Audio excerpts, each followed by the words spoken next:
ጤናና ሰላማችሁን ፈጣሪ አብዝቶ እንዲሰጣችሁ ሁሌም የሚመኘው አወል ስሪንቃ የግብርና ፕሮግራም ነው። አወል ስሪንቃ የግብርና ፕሮግራም ሁልጊዜ ስለ ግብርና ብቻ ግንዛቤ እየፈጠረ ያለ ቋሚ የግብርና ፕሮግራም ነው። አወል ስሪንቃ የግብርና ፕሮግራም እዚህ ጋር የምታዩት የሽንኩርት ዘር እየተባዛ ያለበት ሁኔታ ነው ያለው።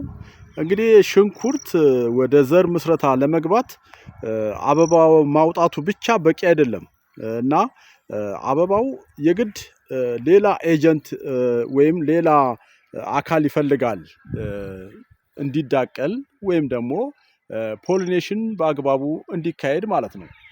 ስለሆነም እዚህ ጋር እንግዲህ እንደምታዩት ንቦች ትልቁን ሚና ይጫወታሉ። በተለይ በአካባቢው ብዙ የኬሚካል እና ሌሎች እነሱን ሊገፋ የሚችል ነገር ከሌለ ንቦች ትልቁን ስራ ይሰራሉ። ንቦች ካልቀሰሙና ወይም ደግሞ ወንዴውን ከሴቱ ካላገናኙ የሚመክንበት ሁኔታ ነው የሚኖረው ማለት ነው። በእርግጥ አንዳንድ እንደ ጥንዚዛ አይነት እንደዚሁ እንትን የሚያደርጉበት ሁኔታ ሊኖር ይችላል። ነገር ግን አብዛኛውን ጊዜ የንቦች አስተዋጽኦ ነው ጎልቶ የሚታየው ማለት ነው። ስለዚህ የሽንኩርት ዘርን ለማግኘት አበባው በንቦች እገዛ ፈርቲላይዝድ መሆን አለበት ወይም ደግሞ የፖሊኔሽን ስርዓቱ በንቦች አማካይነት ሊታገዝ ይገባል ማለት ነው። እዚህ ጋር እንደምታዩት እንግዲህ የተለያዩ ንቦች አበባውን እየቀሰሙ እና ያው የአበባ የፖለን ስርጭቱን አስተዋጽኦ እያደረጉ ነው ማለት ነው። ስለሆነም የሽንኩርት ዘር የሚመረተው በእንደዚህ አይነት ሂደት ነው ማለት ነው። ማለትም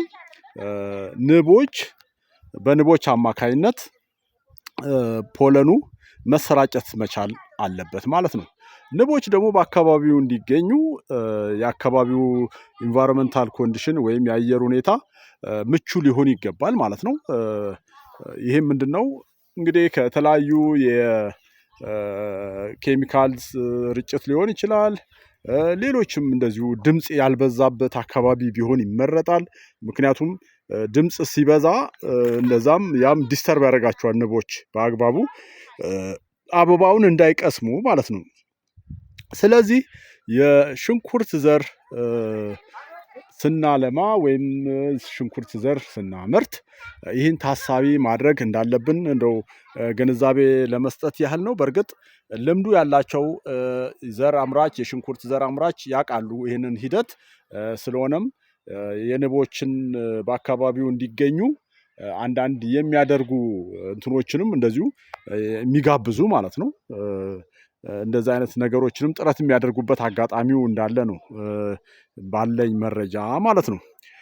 ስለሆነም የሽንኩርት ዘር አመራረት ላይ የንቦችን አስተዋጽኦ እንደው በተወሰነ ደረጃ ልግለጽላችሁ ብዬ ነው። በቀጣይ በእርግጥ ከዚህ በፊት 1-2 ቪዲዮ ሰርቼላችኋለሁ። ሽንኩርት ዘርን እንዴት እንደምናመርት የሽንኩርት በልብን እንዴት እንደምናመርት በሁለት ክፍል ከፋፍዬ እዛ በአወል ስሪንቃ ዩቲዩብ ቻናል እንደዚሁም ደግሞ በአወል ስሪንቃ ቲክቶክ ውስጥ ብትገቡ በደንብ ታገኛላችሁ። በርካታ መረጃዎችንም ከዛ መሸመት ትችላላችሁ።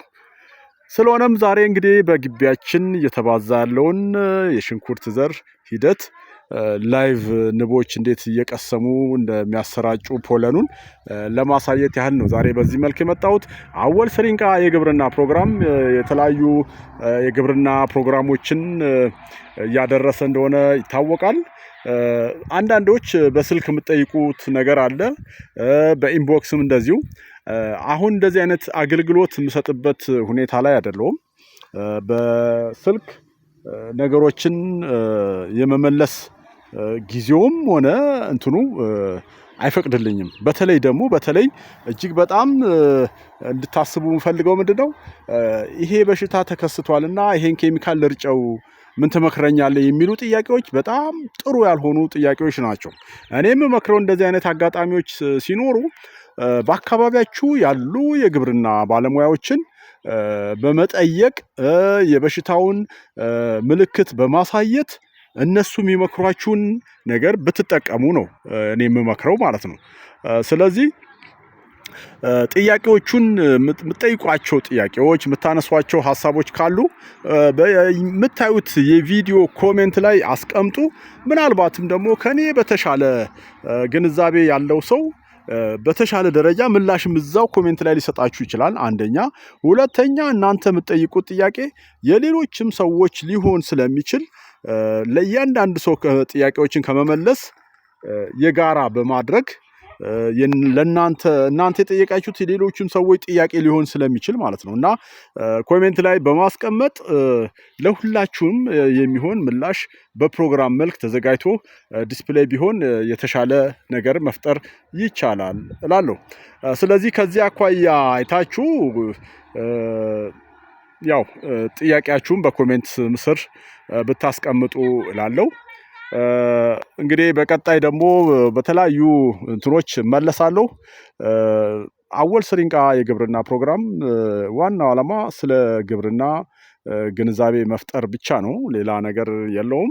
ስለሆነም ከዛ አግባብ ፕሮግራሙን እንድታበረታቱት ይላል። አወል ስሪንቃ የግብርና ፕሮግራም የምትችሉ በማቴሪያል እንደዚሁ ደግሞ በገንዘብም ሊሆን ይችላል፣ በሀሳብም ሊሆን ይችላል። ሌላ ምንም ዓላማ የለውም። እንግዲህ ያው እንደምታውቁት በአሁኑ ሰዓት ግብርና ላይ በደንብ ታስቦበት ከተሰራ አዋጪ ዘርፍ ነው። በርካታ ወጣቶችም እየተደራጁ ያመረቱ ያሉበት ሁኔታ ነው ያለው። ለምሳሌ አሁን እዚህ ጋር የቆምኩበትን ሽንኩርትን ብናስብ 1 ኪሎ ሽንኩርት በአሁኑ ሰዓት በጣም ውድ ከመሆኑ የተነሳ ከ7,000 ከ8,000 ብር በላይ የሚሆንበት ሁኔታ ነው ያለው እና ይህንን እንግዲህ በደንብ ከተሰራ አትራፊ የሚሆንበት ሁኔታና አዋጭ የሚሆንበት ሁኔታ በጣም የተመቻቸ ነው ማለት እንደዚህ ያን ያህል ትኩረት ካረግንበት የሚያስቸግር ዘርፍ አይደለም ግብርና ማለት ነው። በተለይ ደግሞ በመስኖ ታግዘን የምናለማ ከሆነ እጅግ በጣም ውጤታማና አትራፊ የምንሆንበት ሁኔታ ይኖራል ማለት ነው።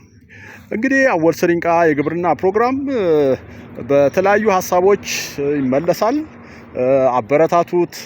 እንደዚሁ ደግሞ ድጋፍ ማድረግ የምትችሉ ድጋፍ አድርጉለት። ይሄ አሁን እኔ በምቀርጸው ቪዲዮ ነው ሁሉን ነገር የምሰራው፣ ድምፁንም ምስሉንም የምቀርጸው ማለት ነው። ያው የጥራቱ ጉዳይ እንግዲህ ከዚህ በፊት እንደነገርኳችሁ እኔ የግብርና ምርምር ተመራማሪ ነኝ። የሚዲያ ወይም ደግሞ ጋዜጠኛ አይደለሁም። ያን ያህል ደግሞ የአርቱ ዘርፍም ሰው አይደለሁም። ስለ ግብርና ምርምር ብቻ ነው ስራዬም እሱ ነው።